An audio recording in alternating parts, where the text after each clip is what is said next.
Doctors, fees can grossly undermine your portfolio growth over a period of time. John Bogle, founder of Vanguard and academic student of finance for quite a long time, recently in an interview said that administrative fees, management fees, marketing costs, stock turnover costs, and other fees can grossly undermine the portfolio growth over your lifetime, actually to the tune of 70%, leaving you only 30% of what you would have achieved without those fees. That's amazing. Well, if you know me at all, I'm going to figure it out a slightly different way. Let's look at a dentist starting out in investing, building a nest egg. Over a 35-year career, how much of his nest egg buildup will be affected by fees and costs? Well, let's have the dentist invest $2,000 a month or $24,000 a year over 35 years.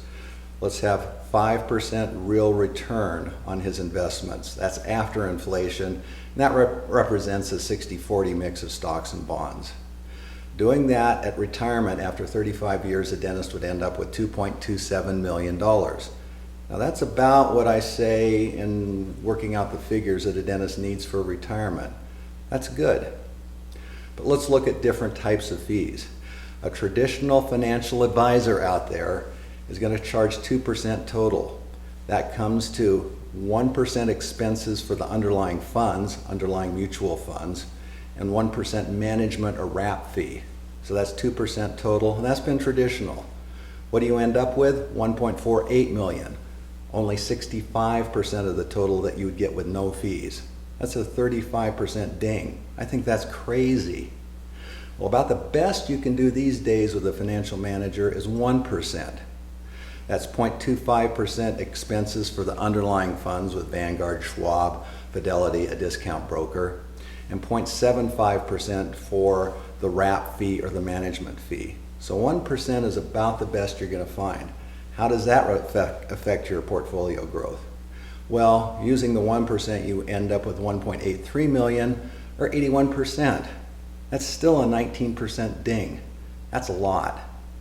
What if you do it on your own with target date funds or lazy portfolios with Vanguard with a 0.2% fee per year and no management costs? Well, if you do that, docs, you end up with 2.17 million, or you have 96% of the total. I think that's much, much, much better and much smarter. This is all based on buy and hold strategy, not active trading at all for any of these. So, what's the difference? The difference between the 2% traditional financial advisor and doing it on your own with discount brokerage funds that diversify over all areas, the difference is $690,000 over a 35-year career. That's huge. How many years more is the person with a 2% fee going to have to work?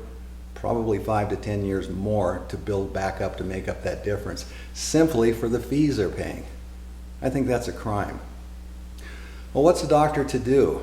Well, obviously, you can invest on your own with lazy portfolios, target date funds, or some types of funds with very, very low expense fees. Doesn't have to be Vanguard. Right now, they're the lowest with the fees. Schwab, Fidelity, there's other groups out there. I have no allegiances to any of them. But on your own, you can get very low fees. But you're also going to need to do your own insurance. You're going to have to figure out estate planning and tax strategies. Well, you can find a CPA or a tax attorney easily that can either for a flat fee or for an hourly fee come up with plans for tax advice and estate planning. As long as you're staying away from a percentage of your portfolio, you're going to pay much, much less. So that's one avenue. Also, there are fee-only advisors out there. Many of them will take a 1% wrap fee and give you all of this: estate planning, investment management. Also, they'll give you insurance planning and tax strategies. They'll give you the whole bundle and charge the 1%. I think that's way too high. They should be charging either an hourly rate for these additional advisory roles, such as estate planning and tax strategy. They should be doing that on an hourly rate or a flat rate. If you can find a fee-only advisor, and there's a lot of them around that will do that, you're going to be in much better shape. You won't be paying that full 1%. That can be acceptable. There's a different type of advisor out there that's not fee only, they're called fee based. And many people get confused with those designations. Fee based advisors often sell insurance products, there's higher commissions, and oftentimes you're going to pay much higher than 2%. You may pay 3 or 4%, according to Larry Swedroe, who writes academic books. So fee-based advisors, be very careful about. There may be hidden fees, hidden commissions. You're going to pay a lot more over the long run. Also, these advisors often don't have a fiduciary or legal duty to provide you the best advice. So we've got 3 ways of going: doing everything on your own and hiring out for CPAs and estate attorneys, using a fee-only advisor, or fee-based. Doing it on your own or using a fee-only advisor that charges hourly for additional advice such as insurance, tax advice, and estate planning is the best way to go. Hopefully this helps. Any questions, always call me or email me. Thanks a lot.